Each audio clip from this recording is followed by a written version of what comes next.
of government for the ensuing year. Then we come to the preparation. So this is where monetary values, after we have planned, we have listed the activities we want to do, the roads we want to construct, the schools. We have to attach what monetary values to whatever we have planned, activities we want to do. So once we attach it, then we know that fine, this time this is the total value we need. So it is the mode.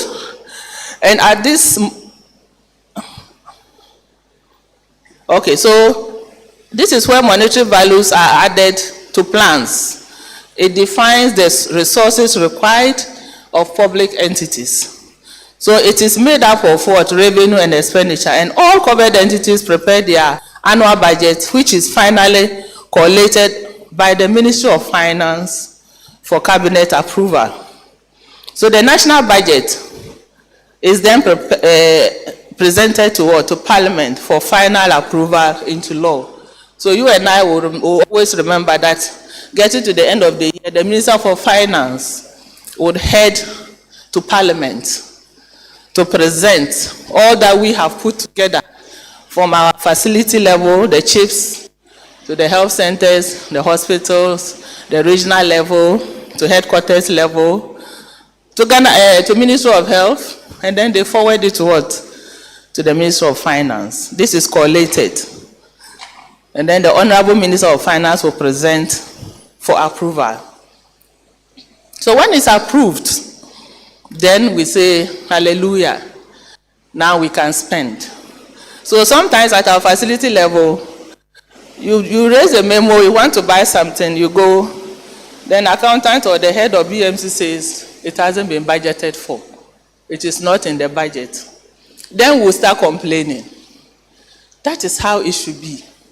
Because from here, when we move back to our facilities, when it comes to preparing our budgets, we need to attach more seriousness to it. Because sometimes we think implementation of the approved budgets by MDA. So they said approved. So if something is not approved or it's not in the budget, it means you cannot execute. It involves the generation and collection of budgeted revenue, as well as incurring and payment of what? Budgeted expenditure. So we will always tell them, in fact, as much as we want to say how much we spend, we should be able to tell how much we'll be generating at the facility level to match what we want to spend, because you can't spend without revenue. And that is why Ghana Revenue Authority will also have to come out and tell how much they can take for the government. So that is fine, it's in the budget. If you go and spend, you need to bring receipt. And VAT, you have to deduct VAT and pay. Withholding tax, you have to pay. You have to do SRA to show that you have received the goods. You have to do LPO to commit the funds, a whole lot. And confusing. Sometimes we don't understand. He said the accountant is asking for everything. But that is what we've been told to do. So please, we are begging you. When we are asking for it, please understand us, because we need to do that. Otherwise, at the end of the year, the auditor will come and wear his glasses, double lens, look into the papers and say, we didn't do our work. So they are taking us to Parliament, or we should refund the money. And for money you haven't spent, they ask you to refund. So despite these laws, Ghana, for that matter, African problems emanate from this stage.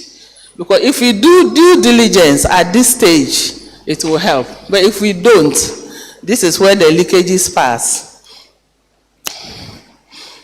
Examples of laws are these, and that's what I just said.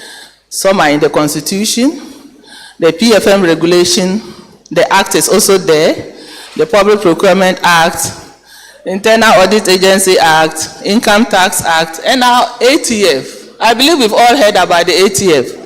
Even if you haven't seen it, we have heard. Hello? How many of us have heard of ATF? Yes, because I know we are all in charges here. And at least, if you haven't seen it, somebody will say the ATF says we should do this. ATF says we shouldn't do this. So we go further.